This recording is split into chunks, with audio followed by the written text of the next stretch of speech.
Hey guys, how's it going? Like I said, we're gonna jump back into the advice flow that this channel used to be mainly used for. Today's topic is going to be about deleting people. And I don't mean just off of like a social network or off of like your cell phone, but from your mind in general. And basically, I'm going to explain from personal experience how removing them from other aspects of your life will help eventually remove them from your mind as well. So I'm going to start off with a story. This basically went on for all of high school, and it was a very complicated one. So I had this friend. I met her through mutual friends of ours, and we got along pretty well. And we talked a lot, we hung out a lot outside of school, things like that. The problem with that friendship was that whenever I told her that I didn't agree with what she was doing, or when I told her she was being wrong, the friendship was basically like on a hiatus. And it was a very irritating cycle that happened whenever I was asked for my opinion on something she was doing,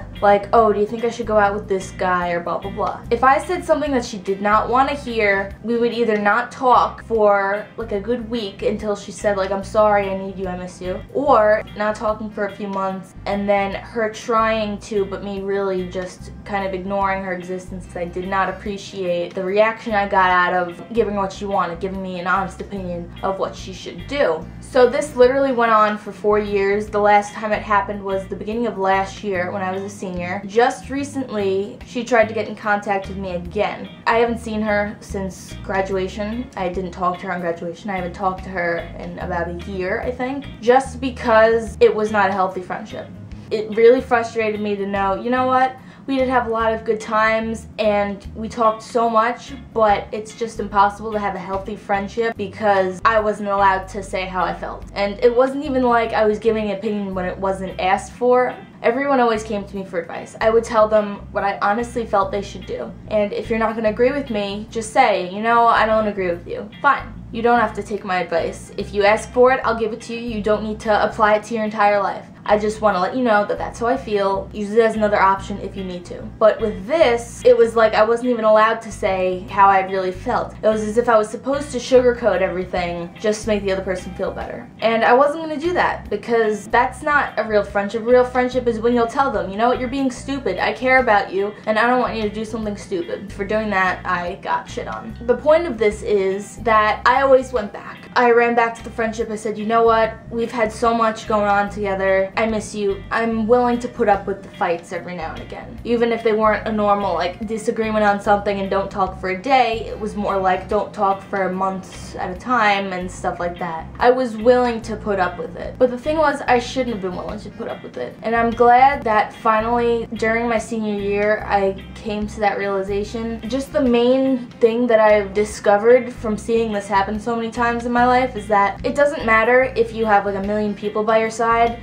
As long as you have the few genuine people in your life, that's all you need. I have my best friend. We get at each other's throats so often. But at the end of the day, we say, you know what, I'm sorry, I was being stupid. I was just getting angry at you. I was taking this out on you. I'm sorry. And that's normal. It's normal to get annoyed with your friend and how they act, but at the end of the day, you cannot imagine your life without them. But this, it's been a year without them and I've been okay. It's something I do think about from time to time because, you know, you share so many memories with someone and then they're suddenly gone. It's difficult to cope with, but it doesn't mean that you should keep going through it just to keep the friendship alive. So after we stopped talking, she made a few efforts to try and talk to me again, and I didn't really go for it. One of them was when we went on a retreat for school. The whole point of it was we had to like write letters to each other and say like things we liked about each other and things like that. She wrote me a letter saying how much she missed me, how I was always there for her and things like that. And you know what? I wrote something back to her. Well, I wrote something to her to begin with. I just never gave it to her. It said about 3 lines. It said like, good luck with your life. It's better off if we don't talk. You know this. Like something else. I didn't give it to her. I mainly did it just for me. It was just like closure for myself. I mean, she knew how I felt. She knew that the friendship was not working out the way it was. It's kind of just a reminder of why I didn't go back. You could write me a million apologies, but if you're gonna do the same thing over and over again, there is no point in me trying again and again and again to try and make things work. It really takes both sides to be able to do that. I couldn't do it myself. You know what? In the end, it was okay. I didn't need them. them in my life. She doesn't need me. She's fine, I believe. Somebody like that, I wish them luck. I hope that they would wish good for me too. And if not, then that's fine. So with that, I occasionally got texts saying, talk to me, please answer, voicemails, friend request on Facebook, and just going through it over and over again. I just said, you know, enough's enough. I'm not gonna do this game. It doesn't matter, you know what, maybe this wouldn't happen again, considering we're not in school anymore and I wouldn't see her every day to be able to say, like, I don't like what you're doing. I'm watching this and I don't like it. You know, it's just not worth it. I don't feel like someone like that would be good for me, and obviously if she got so upset over my opinions that I wasn't too good for her. It really wasn't that difficult of a situation, but basically you just need to go your separate ways. If you try to contact each other, ignore the other person. It's not something worth it, because even if you say, you know, it's better off for us to be like separate, they'll go on a whole argument against it and say, why don't you want to be my friend? Why are you this and that? No. It's not worth it. Just ignore it. I mean, it sounds kind of harsh, but I know so many people who go through the same thing over and over again, and it's just not worth it. You need to let that person go their own way. If they keep contacting you, just don't answer them. It's as simple as that. And you know what? Losing that friendship really did take its toll on me, considering I didn't really have any other girlfriends. I still don't, but I got over it. It just took time. We needed time away from each other, and then eventually I was strong enough to just say no at the end. I knew that I didn't need to run back anymore. I knew that the same exact thing was going to keep happening.